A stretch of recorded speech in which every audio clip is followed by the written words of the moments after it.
Assalamualaikum warahmatullahi wabarakatuh. Nama saya Intan Naima, BP 1704108, akan menjelaskan tentang bakteri.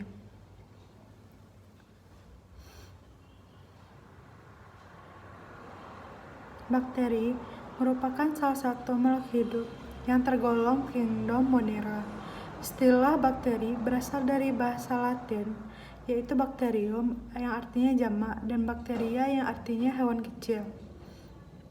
Ciri-ciri umumnya yaitu memiliki satu sel atau uniseluler dan tidak memiliki membran pada inti sel atau prokariot. Pada tubuh bakteri terdapat dinding sel, tapi tidak memiliki klorofil dan berukuran sangat kecil atau mikroskopik, sehingga hanya bisa kita amati dengan mikroskop cahaya. Ciri-ciri bakteri adalah satu, selnya tunggal atau uniseluler dan tanpa nukleus. Yang kedua, sel bakteri tidak memiliki organel yang terbungkus membran seperti mitokondria dan nukleus pada eukariota.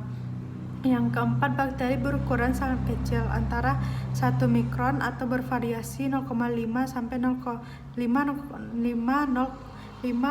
mikron. Dan kebanyakan bakteri memiliki dinding sel yang kaku. Dinding ini penting untuk mencegah sel bakteri atau isi sel berhamburan keluar. Dinding sel juga dapat menentukan bentuk sel. Biasanya salah satu dari 3 bentuk dasar bakteria adalah bulat, batang, dan spiral. Lanjut, bakteri tumbuh dan berkembang biak dengan membelah bimer. Bentuk-bentuk dari bakteri yaitu ada monokokus berbentuk bola tunggal. Lalu ada diplococcus, bakteri ini berbentuk bola bergandeng 2. Dan ada sarcina, bakteri ini berbentuk bola yang berkelompok 4-4 membentuk kubus. Dan ada streptococcus, bakteri ini membentuk bola yang berkelompok memanjang membentuk rantai. Dan ada staphylococcus. Cara bakteri mendapatkan makanan. Bakteri heterotrof ini tidak memiliki klorofil yang dapat mensintesis makanan sendiri dan hanya bergantung pada makhluk hidup lain. Bakteri ini hidup dengan memperoleh zat organik yang berasal dari kotoran, sampah, bangkai, dan juga sisa-sisa makanan. Contohnya bakteri saprofit. Dan di dalam tubuh manusia, seperti bakteri E. coli yang membantu penguraian sisa-sisa pencernaan, dan bakteri juga bisa mendapatkan makanan dari inangnya, atau kita sebut juga dengan parasit. Dan parasit inilah yang biasanya bisa menyebabkan penyakit pada manusia yang disebut dengan patogen. Dan contohnya yaitu ada empat macam bakteri seperti Salmonella, Campylobacter, Shigella, dan E. coli. Selanjutnya, bakteri autotrof yaitu bakteri yang dapat menyusun zat makanan sendiri. Bakteri ini dibagi menjadi 2, yaitu pertama, fotoautotrof. Dia memanfaatkan cahaya sebagai energi untuk melakukan fotosintesis, contohnya bakteri hijau.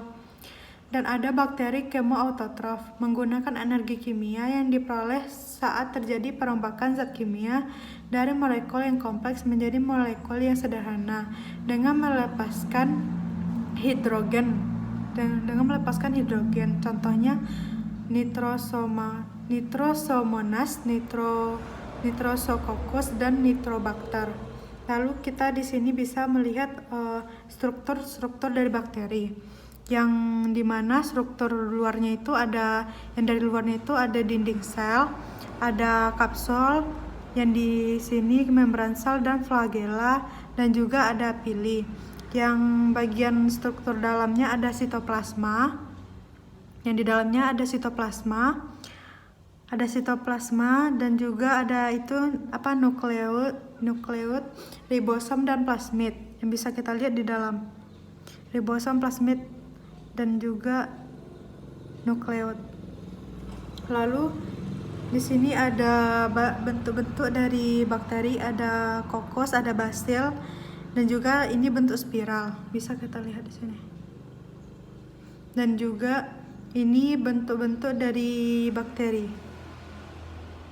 Sekian penjelasan yang bisa saya berikan. Assalamualaikum warahmatullahi wabarakatuh.